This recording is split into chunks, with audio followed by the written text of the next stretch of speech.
তুমি ও এটাই বাহ তোমার নাম কি হুজুর তুমি কোথায় পড়ো মাদ্রাসা পড়ো তোমার তো খাতা কলম লাগে না তোমার জন্য ধরো ধনী ভাই ওই যে আগে আসছিল বুঝি আমার কাছে ধনী ভাই খাতা কলম পাঠাইছে তোমার জন্য 2 মাসের জন্য আর তুমি করবা খাতা লেখা শেষ হলে খাতা বাসায় খেয়ে দিবা তোমার আব্বু আমার জানাবো আমরা হিসাবে তোমার খাতা দিয়ে দাম নিলাম কাছে জমা দিবা ঠিক আছে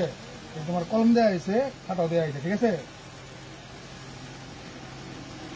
আমরা কি অবস্থা বেচা কিনা চলে বেচা কিনা হয় যাক ইনশাআল্লাহ। তোমার আঙ্কেল দোয়া করো তোমার আঙ্কেল দোয়া করো তোমার নাম কি সুহাগ সুন্দর নাম কোন ক্লাসে করো কোরআনে আচ্ছা কোরআন শরীফ পড়তে পারো কই পারা মুখস্থ করছো নাকি রিডিং করতেছো 3 পারা রিডিং করতেছো মাশাআল্লাহ সমস্যা নাই এই যে এই দুরন্ত ইসলাম থেকে তোমার এগুলো দেয়া হলো হ্যাঁ তোমার লেখা শেষ হলে এগুলো রেখে দিবা এখানে মোটামুটি তোমার 2 মাস না দাদা 2 মাসে তোমার এগুলো শেষ হয়ে যাবে শেষ হলে তুমি রেখে দিবা আমরা আমাদেরকে জানাবা আমি আছি এই যে আমাদের দুরন্ত ইসলামপুরে যে টিম মেম্বার আছে আমরা এসে আবার দিয়ে দেবো তোমার ঠিক আমরা আছে এসে আবার দিয়ে দেবো তোমার পড়ালেখার ক্ষেত্রে যা কিছু লাগে আমরা দিয়ে দেবো ঠিক আছে সব কিছু দিয়ে দেবো তোমার মনোযোগ দিয়ে লেখাপড়া করবা বাবে দেওয়ার বেটা পোলা একদিন দেবো বাবে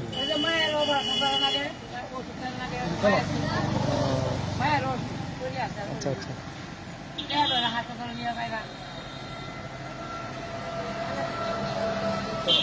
প্রিয় দর্শক আমরা কিছুদিন আগে এই দোকানে আসছিলাম বেশ কিছু মালামাল তার দোকানও উঠানো হয়েছে দুরন্ত ইসলামপুরের পক্ষ থেকে এই দেখলেন এই যে অবস্থা তো দোকানে মালামাল থাকলে বিক্রি হবে এটা স্বাভাবিক তো আমি ওদের সবাইকে আহ্বান করব যারা বিত্তশালী আছেন অবশ্যই এই দেখেন এই দোকানের পজিশনটা খুব ভালো একটা জায়গায় আশা করি আপনারা একটু সুদৃষ্টি দিবেন আর আমার বিশেষ করে ভালো লাগছে এই বাচ্চাটারে দেখেন কত সুন্দর মাদ্রাসায় দিছে তাই না মাদ্রাসায় দিছে কত সুন্দর তোমার 2 ভাই বোন 3 ভাই বোন 2 ভাই 1 বোন নাকি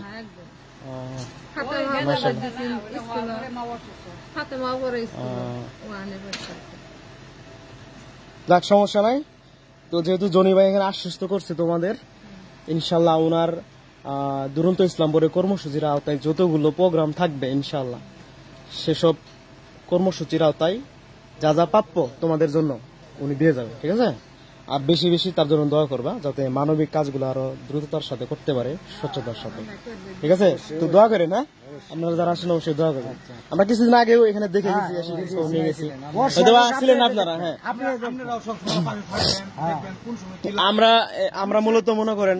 আমাদের যারা প্রতিবন্ধী একবার অসচ্ছল তারা এদিন আমরা যে আসছি যে আমাদের টিম মেম্বার আমাদের কোনো স্বার্থ নেই এখানে আমরা যার সহযোগিতা করা যায় আমরা করবো ঠিক আছে তারপরে আপনারা একটু করবেন আপনারা মনে করেন আমরা তার এলাকা মানুষ যাই করা দরকার আমরা তাই করতে আসি অবশ্যই আপনি যোগাযোগ করবেন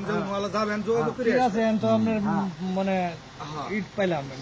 জনি ভাই হলো ঢাকা আসতে পারে না ব্যবসা বাণিজ্য করে একজন আসতে পারে না একজন মনে করেন আপনি তো বাড়িতে থাকেন সমস্যা নেই বাড়িতে থাকি আমি আসি এলেমি আমরা কিন্তু শুধু এইখানে আছি না এখানে না আমরা দক্ষিণ চিনাডুলি বলেন তারপরে বেলগাছা বলেন বেলগাছা সেদিন আমরা নিজেরা কেটে দিচ্ছিলাম না যে অবস্থা খুব করুণ অবস্থা পাতসী সবাই চেষ্টা করবেন সবাই মিলে জেলে একটু যেন পাশে থাকতে পারে এর বউটা অসুস্থ বউটা চিকিৎসা করার টাকা পাইছে তাহলে হ্যাঁ কি করবো তো মনে করে এই যে বউটা মনে করে যে আসে ডাক্তার তো চিকিৎসা করতে বউটা তো প্রতিবন্ধী হ্যাঁ তো মনে আমরা এলাকা মানুষ যা সহযোগিতা করার জন্য আমি করতে আছি কিন্তু থাক আসা লাগবে না থাকুক দেখছি থাকুক আসতে হবে না কষ্ট করে আসা লাগবে না থাক ভাই তো মনে করেন আমরা এলাকা মানুষ যা সহযোগিতা করার দরকার করছি আপনারাও আছেন আপনারা যদি সহযোগিতা করেন আমরা আলহামদুলিল্লাহ আমরা খুশির জন্য 2টা মানুষ 3টে মানুষ সারা প্রতিবন্ধী এখন তো আর চলার মতো কোনো কৈফত নাই আপনারা যদি সহযোগিতা করেন তা একটু ভালো হবো ব্যবসা বাণিজ্য করা। ইনশাআল্লাহ, হ্যাঁ। শীঘ্রই আপনার কাছে আবার আসুন। সমস্যা নাই, কোনো বিস্তারিত তোমার উনিও তো অসুস্থ না, উনি অসুস্থ তোমার কোনো ওষুধপাতি খাওয়ার জন্য তোমার কোনো বিস্তারিত সমস্যা হলে আমি বাইরে জানাবো, সমস্যা নেই ভাই। আমার কোনো কিছু প্রয়োজন পড়লে তোমার ছোট কোনো ভাই সমস্যা হিসেবে হলে আমি বাইরে জানাবো। রাস্তাঘাটে চলাফেরা করি ভাই, তো আমাকে দেই